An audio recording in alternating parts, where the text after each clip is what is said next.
Chapter 15. Valencia surrenders to the Cid. On the next day, the messengers from Valencia to the king of Zaragoza and to Ali came out of the city, and it was decided that they could carry only a small sum of money with them, and they were to go as far as Denia by sea in a vessel of the Christians.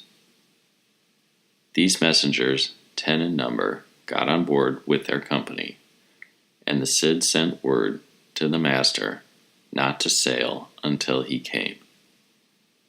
Presently the Cid arrived and gave orders that the messengers should be searched to see if they carried more money than had been agreed upon. Then there was found upon them great riches in gold, in silver, and in pearls, and in precious stones. Part belonged to them, and part to other merchants, who wished to send their money away, and then to leave Valencia. All this the Cid took, leaving them no more than the amount that had first been allowed. The Christians now ceased to make war upon the people, but they kept guard as before. When the 15 days had expired, the messengers had not returned, and îþið asked for 3 days more. But the people of the town themselves said they could endure the famine no longer, and the Cid sent to them, demanding that they yield up the town, as they had agreed to do. And he declared that if they delayed a single hour after the time was expired, he would not keep the terms which he had made, and moreover, that he would slay the hostages. Nevertheless, they let a day pass over and above the time. Then those who had made the agreement with the Cid went out to him, and said they were ready to yield the city to him. But the Cid said angrily that he was not bound to keep the terms, as they had let the appointed time pass. Then they yielded themselves into his hands to do as he pleased. But he was moved with compassion, and had pity upon them, and îþið and other leading men came out, and the agreement was confirmed. The gates of the city were opened at noon on Thursday, the last day of June. When the gate was open, îþið was there within, with a great company round about him, both of his own people and those of the town. All the people of Valencia gathered together, like men risen from the grave. Hucksters came from Alcudia and brought bread to sell, and others of the town went out to Alcudia to buy food. The poor, who had nothing with which to buy, went out into the fields and ate green herbs, and they thought themselves rich, that they could go in and out again without fear. Those who were wise took food only little by little after their long fast, but those who ate greedily died in great numbers. On the next day the Cid entered the town with a large company, and he ascended the highest tower of the wall, and beheld all the city, and the Moors came and kissed his hand. His followers took possession of the towers on the walls, and the Cid gave orders that all the windows of the towers which looked in upon the town should be closed up, that the Christians might not see what the Moors did in their houses. And the Moors thanked him much for this. The Cid also commanded his men that they should show honor to the Moors, and greet them when they met. And the Moors thanked the Cid for the honor which the Christians did them, saying they had never seen so good a man, nor one so honorable, nor one who had his people under such obedience. Now îþið thought to gain the friendship of the Cid by making him a present of the money he had made by selling the food he had taken from the people during the siege. But the Cid would not accept his gifts. Then the Cid caused a proclamation to be made through the town and all that region, that the chief men should assemble in his garden. When they were all there, he went to them to a place made ready, with carpets and mats, and he made them take their seats before him. And he began to speak to them, saying, "When I first beheld this city, I desired that I might be its lord. When I laid siege to Jabala, I had but 4 loaves of bread, and now I have 1 Valencia. If I administer right and justice here, God will let me enjoy it. But if I do evil and act proudly and wrongfully, I know that he will take it away. Now let everyone go to his lands and possess them and cultivate them. I have given orders that they who collect my dues take from you no more than 1/10. I have resolved to hear your complaints 2 days in the week, but if causes arise that need haste, come to me when you will, and I will give judgment. For I do not shut myself up with women to sing and to drink, as your lords have done, but will watch over you as friend over friend, and kinsman over his kinsman." When he had said these things, they all replied that they prayed God to preserve him through long and happy years. And 4 of the chief men stood up and kissed his hand, and the Cid bade them take their seats again. Then the Cid continued, "It is told me that Abniaf has done much evil and wronged many of you, and that he has taken great riches from you to give them to me, saying that he did this because you sold food for a great price during the siege. But I will accept no such gift, for if I were so disposed, I could take your riches and ask no one for them. Let those from whom Abniaf has taken go to him, for I will order him to restore the whole amount. Here are the riches that I took from the messengers. They are mine by right, for I took them in war when they broke the agreement and would have deceived me. Nevertheless, I will restore them all. You shall promise me that you will abide in this place and will obey me, and never break the agreement you make with me. For I love you, and am grieved at the evil and misery you endured during the famine. If you had done before that which you have done now, you would have not been brought to these sufferings. Be now secure in your lands, and till your fields, and rear cattle. For I have given my men orders that they do you no wrong. My people shall carry on all their dealings in Alcudia, that you may not be disturbed. I have commanded my people not to take a captive into the town, but if this should be done, do you lay hands on the captive and set him free, and if anyone resist, kill him and fear not. I myself will not enter your city, nor dwell there."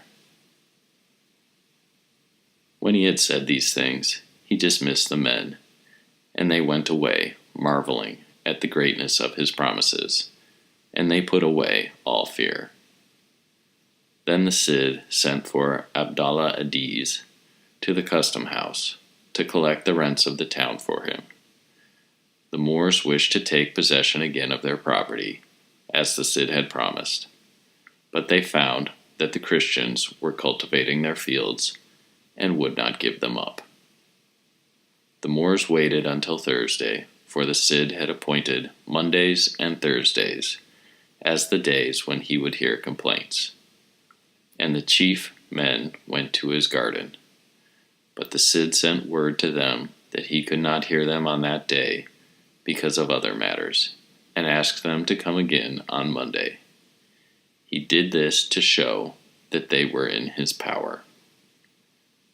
On Monday they came once more, and the Cid took his seat, and the Moors made their complaints, and he said to them that he had taken care of his own men first, in order that they might be able to serve him, and that if they wished his friendship, they must deliver to him that traitor îbn, who slew their king Yahya. Then the Moors were dismayed. They knew that what he said of the death of the king was true, but they also saw that he was not willing to fulfill his promises to them. They asked the Cid to give them time to take counsel, and 5 of the most honorable among them went to Abdallah and stated their case to him, saying, "The Cid promised us many things, and now he says nothing of what he said before. You know his ways better than we do. Therefore, tell us, what is his wish? For although we may want something else, this is not a time when we can do anything except what he commands." Abdallah answered, "Good men, it is easy to understand what he would have and to do. What should be done? We all know the treason of which îbn has been guilty in killing your king, and you should by all means deliver him into the hands of the Cid. Fear not, and take no thought for the rest. For though the Cid may do his own pleasure in some things, yet it is better to have him for your master than this traitor. Moreover, my heart tells me that we shall before long come from under the yoke of the Cid and of the Christians. For the Cid is now nearly at the fullness of his days, and we who remain alive after his death will be the masters of our city." These men thanked Abdallah for his advice and thought it good, and said they would do as he bade them, and they returned to the Cid and said they would obey him. They at once returned to the city and gathered a large company of men and went to the dwelling of îbn and broke down the doors and took him and his son and all his company and carried them before the Cid. The Cid ordered îbn to be cast into prison, and all those who had conspired for the death of King Yahya. When this was done, the Cid said to these men, "I hold it good now to show you favor. Say, therefore, what you would have, but this I demand, that my dwelling shall be within Valencia, and that my men have all the fortresses in the city." When these men heard this, they were much troubled, but they concealed their feelings, and said, "Sir Cid, command as you think good, and we will obey." Then he promised that he would observe the customs of their law, but that he would have all power, and that they should tend their flocks and cultivate their fields, and give him his 10th, and he would demand no more. At this the Moors were well pleased, and since they were to remain in the town and retain their own customs, and that their mosques were not to be disturbed, they thought themselves not badly off. They asked the Cid to let their Guazil be the same as he had first appointed, and that he would give them for their Cadi the al-Faqih al-Hagi, and let him appoint who he would to assist him in doing justice. And thus the Cid would be relieved from the trouble of hearing them, except when any great occasion might arise. The Cid granted these requests, and they kissed his hand, and returned into the city. When the Cid had made all these arrangements, which happened 10 months after he had begun the siege, for he spent 9 months in the siege, and 1 month planning that îbn be given into his hands, he took horse with all his company, his banner being carried before him, and his arms behind. And in this manner, with great rejoicings, he entered the city of Valencia. He alighted at the Alcazar, and gave orders that his men should lodge round about it, and he bade them plant his banner upon the highest tower of the Alcazar. Glad was the Cid, and all his company when they saw his banner in that place. Then was the Cid possessed of all castles and fortresses in the kingdom of Valencia. On the next day, the Cid sent ๊þið to Jabala, where he was put to torture until he was almost dead. They kept him there 2 days, and then brought him to the garden of the Cid, who commanded him to write with his own hand an account of all that he had. He did this and wrote down the carcanets and the rings and costly garments and rich apparel, and also many other precious household things, and the money that was owed him. This the Cid did, that he might see if all was there which ๊þið had taken when he slew Yahia. Then the Cid sent for certain Moors who were prominent men, and made ๊þið be brought before them, and demanded of him if he had anything more than what he had written down. And he answered that he had not. Then the Cid sent secretly to the houses of the friends of ๊þið to make search, declaring to them that if they had anything of his and denied it, and it was afterward found, they should be put to death. When they heard this, they were in great fear, and that they might find favor with the Cid, they brought him great riches, saying, ๊þið gave us this in keeping, that if it was saved, he might share it with us. The Cid then gave orders to search and dig in the houses of ๊þið, and they found great treasure there, in gold and in silver, and in pearls and in precious stones, all of which a servant discovered for them. When the Cid saw it all before him, he was much pleased, and he called for the Moors who had been before him when ๊þið had taken his oath, and he took his seat and ordered ๊þið and the other prisoners to be brought in. He bade al-sayyid, whom he had made Cadi, and the others to judge by what death a man should die who had slain his king, according to their law, and who was also perjured. The Cadi and the Moors said that, according to their law, he and his accomplices should be stoned. Yet they asked mercy for his son, who was but a child. The Cid said that on account of his friendship for them he would pardon the child, but that he must go away from the city, as he would not have the child of a traitor dwell there. Then he commanded that they should stone ๊þið and all those who had conspired for the death of Yahia. The Moors kissed his feet and his hands for his mercy to the child, and they took ๊þið and 22 others out to stone them.